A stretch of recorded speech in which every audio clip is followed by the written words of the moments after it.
Le Mali, c'est pas la France. L'Afrique, c'est pas la France. La France n'a pas pris sa part. Elle n'a aucune part dans l'Afrique. La France a ses parts en France. Les parts de la France sont des parts de la France, en France. Ça me rappelle exactement ce qui s'est passé récemment avec un documentaire, un journal britannique qui dit que le président Ibrahim Traoré du Burkina Faso a nationalisé les mines britanniques. Mais dis donc, le président Ibrahim Traoré a nationalisé les mines burkinabées, les mines d'or qui sont au Burkina. Il n'est pas allé nationaliser une mine qui se trouverait dans la périphérie de Londres. Il n'est pas allé chercher une mine, je ne sais pas, à Glasgow. Non, il a repris les mines du peuple burkinabé. Il a rendu ça à son peuple, c'est tout. Donc vous ne pouvez pas vous dire que le président burkinabé a nationalisé des mines britanniques, puisque ces mines se trouvent au Burkina Faso. C'est l'or du Burkina que le Burkina a repris. Vous ne pouvez pas dire que la France a pris sa part, que l'Angleterre a pris sa part. Elles n'avaient aucune part. Et elles n'ont toujours aucune part dans les affaires souveraines de l'Afrique. Il faudrait dire, la France, l'Angleterre, l'Allemagne, le Portugal, l'Espagne ont pillé éhontément l'Afrique. Grossièrement volé l'Afrique.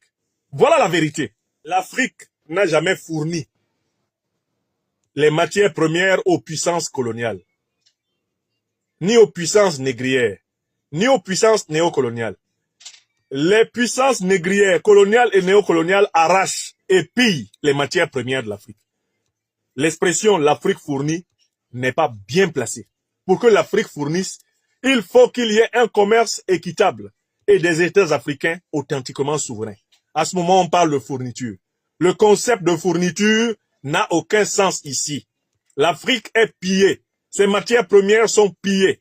Elles sont arrachées par les puissances négrières, coloniales, néocoloniales et impérialistes. La France ne peut pas être une puissance nucléaire sans l'Afrique. La France ne pouvait pas être une puissance nucléaire sans l'Afrique. Un, parce que c'est sur le territoire africain qu'elle a expérimenté sa première bombe atomique, à Reagan, en Algérie. Ça, c'est un. Et de deux, parce que c'est sur le territoire africain qu'elle a eu accès aux matières premières nucléaires gratuites. D'accord? Dans le cadre de la spoliation négrière, coloniale et néocoloniale de l'Afrique. Voilà la vérité. Glaser fait des phrases pour tourner autour du pot. La vérité est aussi simple. La France n'aurait jamais été une puissance nucléaire sans l'Afrique. Voilà la vérité. Sans le pillage de l'Afrique. On tombe dans la question du terrorisme islamique sans nous dire quelles sont les principales organisations terroristes islamiques et où est-ce qu'elles sont nées. Quelles sont les puissances qui les arment, qui les financent et qui les parrainent. Je me serais attendu ici que le documentaire fasse preuve d'un peu plus de sérieux et qu'elle nous dise, il y a deux grandes organisations terroristes qui émergent.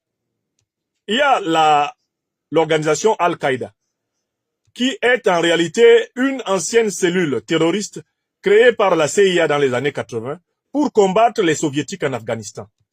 L'un des membres de cette organisation, son chef le plus célèbre, Oussama Ben Laden, est un ancien agent de la CIA qui à un moment donné va se rebeller contre ses patrons. De l'autre côté, pour l'État islamique, il était important de dire que c'est une organisation qui a été récemment donc créée au Moyen-Orient, avec la complicité des renseignements généraux du Moyen-Orient, tout comme Al-Qaïda d'ailleurs, et des puissances occidentales. Par exemple, cette organisation s'est retrouvée financée par le grand groupe cimentier français Lafarge, qui a été condamné du bout des lèvres récemment à Paris, pour avoir versé de l'argent à l'État islamique. Mais je vous rappelle que le grand groupe financier français Lafarge, qui était le premier groupe cimentier du monde, avait un conseil d'administration dans lequel siégeait ni plus ni moins qu'une certaine Hillary Rodham Clinton, qui devait être secrétaire d'État du gouvernement de Barack Hussein Obama. Ce qui vous permet de comprendre, par conséquent, que lorsque le président Donald Trump affirme que l'organisation de l'État islamique a été créée par l'administration Obama, il le fait parce qu'il a des preuves de la participation de l'administration Obama au financement de cette organisation.